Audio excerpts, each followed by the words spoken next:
Dalam hal ini, kami mempunyai visi dan misi. Visi kami yaitu menjadikan ampas tahu menjadi makanan ringan yang berkualitas, menarik, dan bernilai tinggi di kalangan masyarakat. Dan misi kami, yang pertama, mencari keuntungan dengan modal yang kecil. 2. Memodifikasi ampas tahu menjadi makanan berkualitas. 3. Memberi kepuasan kepada pelanggan. Dan yang keempat, memperkenalkan produk pada masyarakat luas.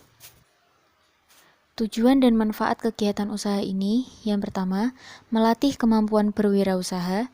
Kedua, mempunyai usaha. 3. Memanfaatkan limbah berupa ampas tahu. Keempat, mencari keuntungan. Brand usaha ini kami namai dengan Tapasta. Tapasta sendiri merupakan singkatan dari kue nastar ampas tahu. Tapasta merupakan sebuah inovasi baru dalam kewirausahaan yang kami kembangkan untuk mempopulerkan gaya hidup produktif melalui produk makanan dari limbah dengan rasa yang unik. Selain itu, dapat mengubah pandangan masyarakat yang menganggap bahwa ampas tahu adalah limbah yang tidak bermanfaat, menjadi bahan baku makanan yang berkualitas dan bernilai tinggi. Dari segi finansial, keuntungan yang didapatkan sangat menjanjikan, mengingat bahwa kue Tapasta ini dibuat dengan bahan baku ampas tahu yang murah dan mudah diperoleh dan diolah menjadi produk yang berkualitas dan bernilai tinggi. Landasan teori kajian kimia pada produk. Ditinjau dari komposisi kimianya, ampas tahu dapat digunakan sebagai sumber protein. Ampas tahu lebih tinggi kualitasnya dibandingkan kacang kedelai. Dari pernyataan ini, dinyatakan bahwa protein ampas tahu mempunyai nilai biologis lebih tinggi daripada protein biji kacang kedelai dalam keadaan mentah, karena bahan ini berasal dari kedelai yang telah dimasak. Pada proses pembuatan ampas tahu, hanya sebagian protein yang dapat diekstrak dan diolah menjadi tahu, dan sebagian protein masih tertinggal di ampasnya, yaitu pada ampas tahu. Dikarenakan kadar protein dalam ampas tahu itu tergantung dari penggilingan dan perlakuan untuk penyaringan dan efisiensi penyaringannya. Semakin efisien mesin penggiling, semakin banyak protein yang dapat diekstrak dari kedelainya. Ampas tahu masih mengandung protein sebesar 21,16% dengan kadar air 13,21%. Lahoni 2003. Ampas tahu itu juga rendah kalori.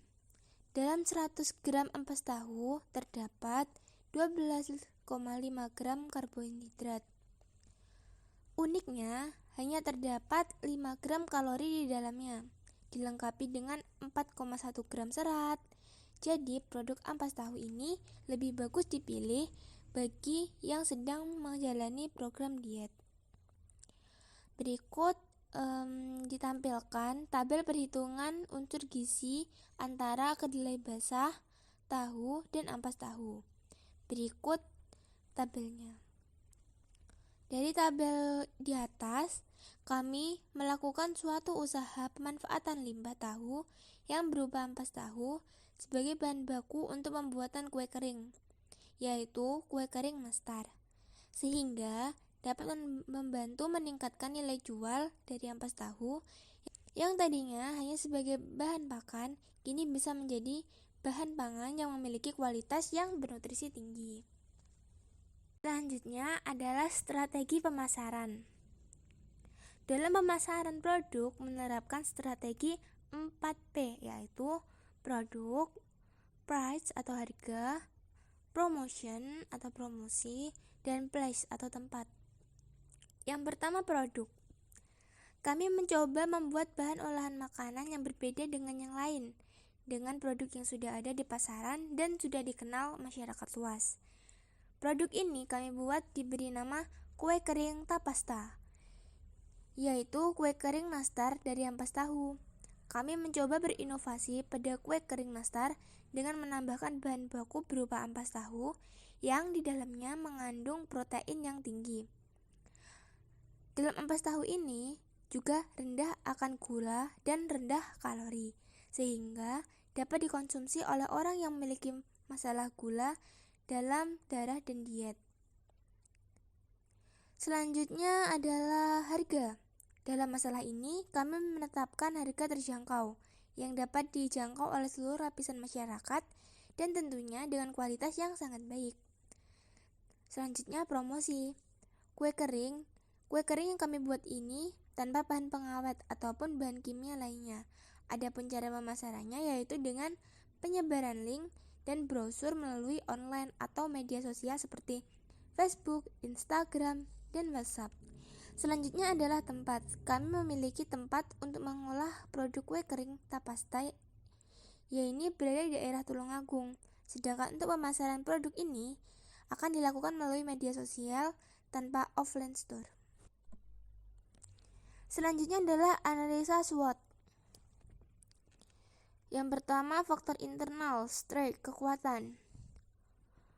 Proses pembuatan kue kering Tapasta cukup mudah untuk dilakukan. Bahan pengolahnya juga mudah didapatkan. Harga jualnya juga cukup terjangkau. Kue kering Tapasta ini terdiri dari 2 varian rasa, yaitu original dan coklat. Kue kering ini diolah sendiri dengan menggunakan bahan yang rendah gula, rendah kalori, dan tanpa pengawet buatan. Kue kering Tapasta dapat dikonsumsi oleh semua orang yang memiliki masalah dengan kadar gula dalam rendah dan yang sedang menjalani diet. Strategi promosi yang kami gunakan adalah menggunakan media online sehingga memudahkan kami menjangkau masyarakat yang lokasinya agak jauh dari tempat produksi kami. Weakness, kelemahan. Produk kue kering Tapasta ini sangat mudah ditiru atau diplagiasi disebabkan oleh mudahnya proses pembuatan sehingga menimbulkan banyak pesaing. Produk ini juga tidak mampu bertahan lama, maksimal hanya sekitar 8 minggu. Jika ada event atau acara-acara tertentu, penjualan kue kering ini kemungkinan dapat mengalami penurunan permintaan. Yang kedua, faktor eksternal. Peluangnya yaitu karena banyaknya konsumen yang membutuhkan kue kering ketika terdapat event atau acara tertentu ataupun menjelang lebaran, maka kue kering Tapasta ini cocok dan efisien sebagai sajian rasa yang unik dan terbaik untuk tamu di rumah. Lalu, kue kering ini terdapat 2 varian rasa, yaitu coklat dan original. Kue kering ini terdiri dari ampas tahu yang dapat dinikmati oleh semua kalangan. Karena kami menggunakan strategi promosi online, maka memudahkan kami untuk menjangkau masyarakat di luar sana, yang lokasinya agak jauh dari tempat kami mengolah dan memproduksi kue kering. Threat atau ancaman. Dilihat dari banyaknya permintaan konsumen dalam mengkonsumsi kue kering nastar ini, maka persaingan dalam menjalankan usaha ini pun cukup banyak. Apalagi kurang mempromosikan dan tidak memberikan keunggulan atau nilai lebih pada produk kami. Maka produk kami yang kami jual ini di pasaran sama saja atau standar dengan penjual kue nastar yang lain. Dan apabila kita tidak cakap atau maksimal dalam melayani konsumen, maka mereka akan merasa kecewa. Sehingga nantinya usaha kami akan kehilangan pelanggan atau konsumen yang akan menjadikan bangkrut. Untuk mengatasi masalah tersebut, kami akan menjalankan usaha kami ini dengan mempromosikan setiap keunggulan produk kami dan selalu memberikan pelayanan maksimal terhadap konsumen. Kami juga membuat link dan brosur yang nantinya akan kami sebarkan secara online melalui media sosial agar konsumen dapat mengetahui perbandingan kualitas rasa dan harga produk kue kering dari ampas tahu ini dengan kue kering nastar yang lain yang ada di pasaran. Selanjutnya, saya akan menjelaskan proses produksi dari roti kering ampas tahu. Kita akan membuat 2 varian rasa roti kering ampas tahu, yaitu rasa coklat dan rasa nanas. Bahan baku dari roti kering rasa coklat yaitu tepung ampas tahu sebanyak 150 gram, tepung terigu 50 gram, gula halus 100 gram, telur 2 butir, coklat bubuk 50 gram, mentega 120 gram, vanili 1 sendok teh.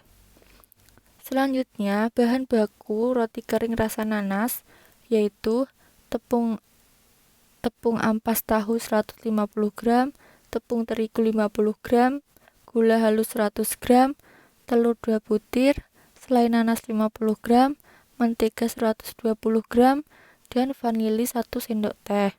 Selanjutnya, peralatan dan perlengkapan yang digunakan untuk pembuatan roti kering ampas tahu yaitu kompor sebanyak 2 buah, tempat adonan 2 buah, mixer 1 buah, alat pengukus 1 buah, piring 8 buah, neraca 1 buah, loyang 3 buah, alat pengayak 1 buah, cetakan 4 buah, dan oven 1 buah. Lalu, cara pembuatan roti kering ampas tahu. Yang pertama itu, ampas tahu dicuci sampai bersih. Selanjutnya, diperas agar airnya terpisah dari ampas tahu tersebut. Setelah itu, diblender sampai halus. Agar lebih halus lagi, ampas tahu tersebut diayak. Setelah jadi tepung ampas tahu, selanjutnya dicampur dengan tepung terigu, mentega, gula halus, telur, coklat bubuk, atau selai nanas, dan vanila. Setelah itu, kita mixer sampai tercampur semua. Selanjutnya, adonan tersebut digiling dan dicetak, lalu di oven sampai matang. Setelah roti tersebut matang, didinginkan sebentar dan dikemas agar lebih menarik. Selanjutnya tentang biaya dan analisa. Untuk biayanya bisa dilihat di rincian biaya produksi. Selanjutnya analisis PEB. Di PEB ini ada dua, yaitu biaya tetap dan biaya variabel. Untuk biaya tetapnya ini di jumlah semuanya ada 980.000 dan biaya variabelnya itu per hari itu di jumlah semuanya 74.500. Kemudian produksi per hari itu 20 bungkus, harga per bungkusnya 3.500. Kemudian dilaba selama sebulan. Pendapatan per hari 20 bungkus dikali 3.500 sama dengan 70.000. Pendapatan per bulan 70.000 dikali 30 hari sama dengan 2.100.000. Kemudian biaya tetap dan biaya variabel itu dijumlahkan menjadi sama dengan 1.054.500. Di situ biaya pendapatan per bulan ini dikurangi modal awal. Jadi 2.100.000 dikurangi 1.054.500 menjadi 1.025.500. Jadi modal akan kembali pada 1 bulan kurang 1 hari yang akan datang dengan penjualan sebanyak 600 bungkus per bulan dengan harga per bungkus 3.500 dan memperoleh laba 1.025.500 setiap bulan.